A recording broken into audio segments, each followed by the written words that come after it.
Gabriel, buenas tardes. Gabriel, buenas tardes. ¿Cómo estamos, mi estimado Julio? Muy buena tarde para ti y para todo tu auditorio. Un gusto. Gracias, Gabriel. Gabriel, pues platicamos hace días y el escenario estaba, digamos, calientito.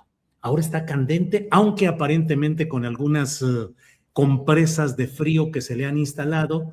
Ha pedido licencia el gobernador Rocha Moya, el presidente municipal de Culiacán, pero sigue la discusión profunda. He leído tus tweets y te pido que compartas con nosotros tu postura. Gabriel, ¿tiene fuero o no tiene fuero Rocha Moya en particular? Con mucho gusto, Julio. El fuero, entendido como esa inmunidad temporal que tienen las personas cuando están desempeñando un empleo o un encargo público, tiene como finalidad protegerlas de la pasión política, protegerlas en el sentido de evitar que precisamente por el desempeño legal de sus funciones pudieran ser víctimas de acusaciones falsas que les impidieran seguir con su encargo. Cuando una persona pide licencia al cargo que viene desempeñando, se retira de esa protección que es a la función, no a la persona. Quien le sustituye en esa función adquiere ese escudo de protección. Sería ilógico pensar que la persona que ya no es gobernadora porque pidió una licencia, tiene un fuero, a pesar de que ya no ejerce ninguna función, y que quien ingrese en su lugar, gobernadora interina, tiene el fuero que tendría aquel. Por eso es un dislate pensar que el fuero siga a la persona. No, el fuero sigue a la función. Esa es su lógica. Ahora, Gabriel, ¿ese es el criterio predominante hoy en la Suprema Corte de Justicia de la Nación? Sí, es el criterio predominante, ya que la Corte no ha tenido hasta el día de hoy un caso que amerite su intervención de conocimiento constitucional. El último ocurrió precisamente allá por el 95, cuando irónicamente fue Andrés Manuel quien denunció al gobernador de Tabasco por su intervención en la elección estatal. Y de ahí se derivaron esos análisis y criterios que se mantienen firmes hasta el día de hoy y que tienen toda una lógica de carácter constitucional. Gabriel Regino, la defensa sustancial del gobierno federal y de otras instancias asociadas a la corriente 4T le señalan fundamentalmente que no hay pruebas y que sin pruebas no se puede actuar contra un ciudadano. ¿Qué opinas de ese argumento de la falta de pruebas? Es un argumento completamente de carácter político. No es un argumento que tenga bases jurídicas. Están intentando confundir a la opinión pública a partir de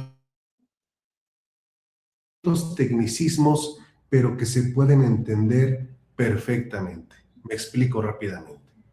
La extradición está regulada por el tratado que la prevé y además por una ley de extradición internacional que México tiene desde 1975. Todos los tratados de extradición son bilaterales. Todos los tratados de extradición tienen la misma estructura. El tratado de extradición Francia-Inglaterra, Finlandia-Noruega, México-Finlandia, Argentina, Estados Unidos, todos tienen la misma estructura, porque obedecen a un objetivo que consiste en que el Estado requerido debe de entregarle al Estado requirente a la persona o personas que están siendo buscadas legal y judicialmente en quien lo está requiriendo. Por lo tanto, para que haya un procedimiento de extradición, se requiere en primera instancia que la persona sea detenida. Es como sucede en México, como sucede en Estados Unidos. Para que haya un proceso, la persona tiene que ser detenida y puesta a disposición de un juez. Por eso existe la figura de detención provisional con fines de extradición. Esta detención provisional con fines de extradición se tramita de manera expedita porque esa es su naturaleza. El Departamento de Estado se lo manda a Relaciones Exteriores revisa que estén las firmas, que esté en español, que tenga todas las cosas, y brum, lo avienta para la FGR. La FGR lo recibe, no lo revisa, lo recibe y se lo manda a un juez federal. El juez federal mexicano va a analizar, es decir, viene la orden de aprehensión de Estados Unidos y aquí está. Aquí están los hechos y además la identificación de la persona. Correcto, con esto me basta para que yo, como juez federal mexicano, emita una orden de detención provisional para una persona que tiene fines de extradición. Yo, como juez federal, no me pongo a ver si es responsable, si no es responsable. No. Yo le emito porque es un procedimiento así establecido en el tratado y en la ley. Cuando la persona es capturada, se le informa inmediatamente a la FGR le informa a Relaciones Exteriores le informa al Departamento de Estado y le dice, ya cayó, ya está torcido.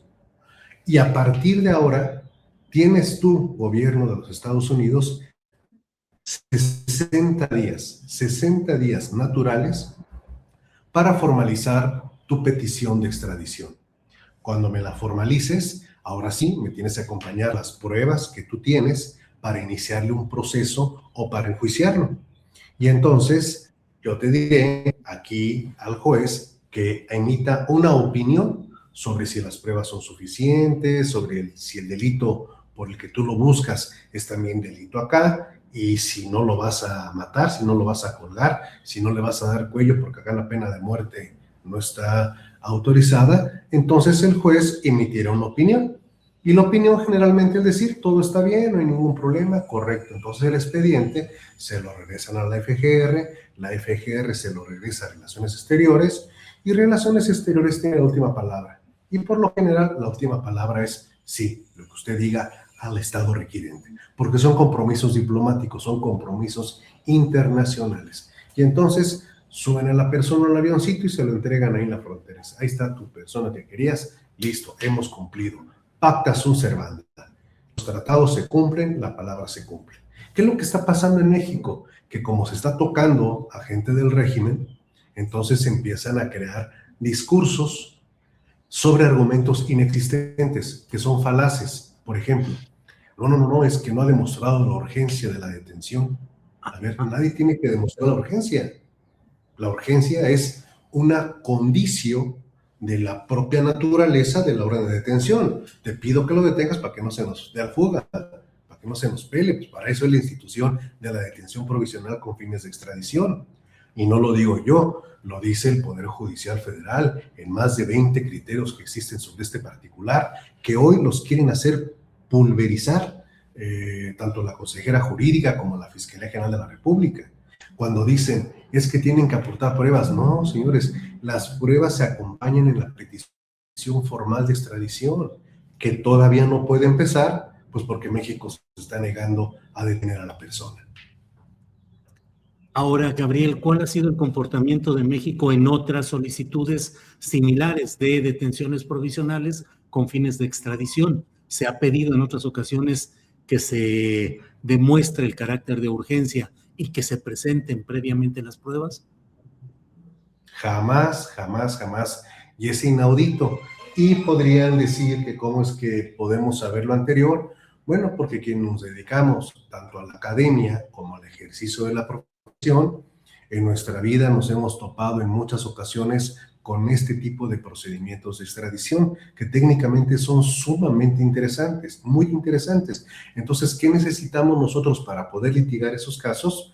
Independientemente de la experiencia, conocer la legislación y los antecedentes que el Poder Judicial Federal ha venido expresando sobre este particular. Y no existe un solo caso, uno solo, a nivel internacional y nacional, en el que México diga, no te lo concedo porque no hay urgencia y no acompañaste a las pruebas. No, por eso digo que hoy estamos lamentablemente ante una etapa de encubrimiento institucional al romper la relación de tratado internacional que tenemos la obligación de cumplir, pacta sunt servanda, y que hoy, a través de aforismos que se están inventando, que son discursos políticos, se está generando una impunidad que es un quiebre total del Estado de Derecho en México.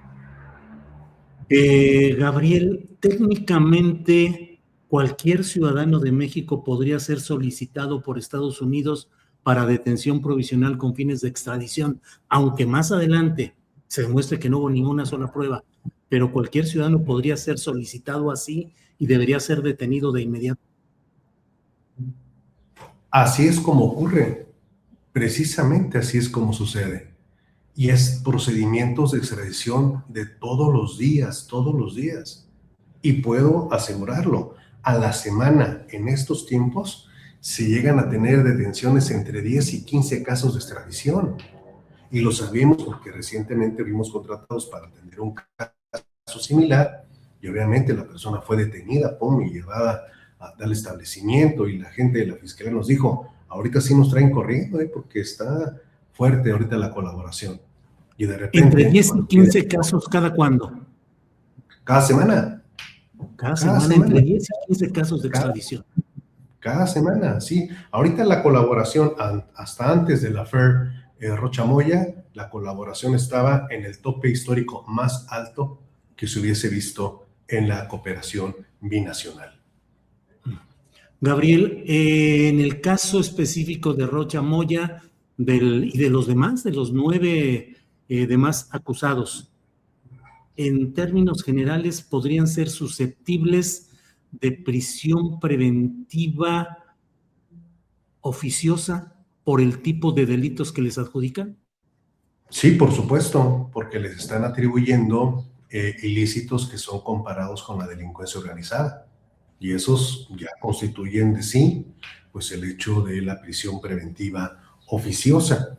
Además del tema relacionado con la Ley Federal de Armas de Fuego y Explosivos, cuando les atribuyen un cargo a los detenidos, pues haberse reunido con personas que portaban metralletas, por ejemplo.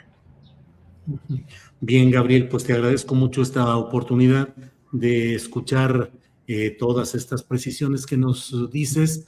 Solo cierro preguntándote, en este momento, procesalmente, ¿cómo está la solicitud que ha hecho Estados Unidos? ¿Detenida, caminando, estancada? ¿Cómo está?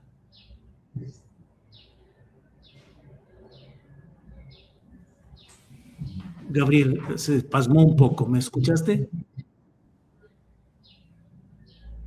Se espasmó un poquito él, sí. Sí, se nos pagó un poquito el internet. Si me repite la parte final, mi querido Julio, por favor. Sí, te decía que si en el caso que estamos hablando de Rocha Moya y los demás solicitados para detención provisional con fines de extradición, ese procedimiento está estancado con justificación legal, está caminando ya, ¿en qué estatus está?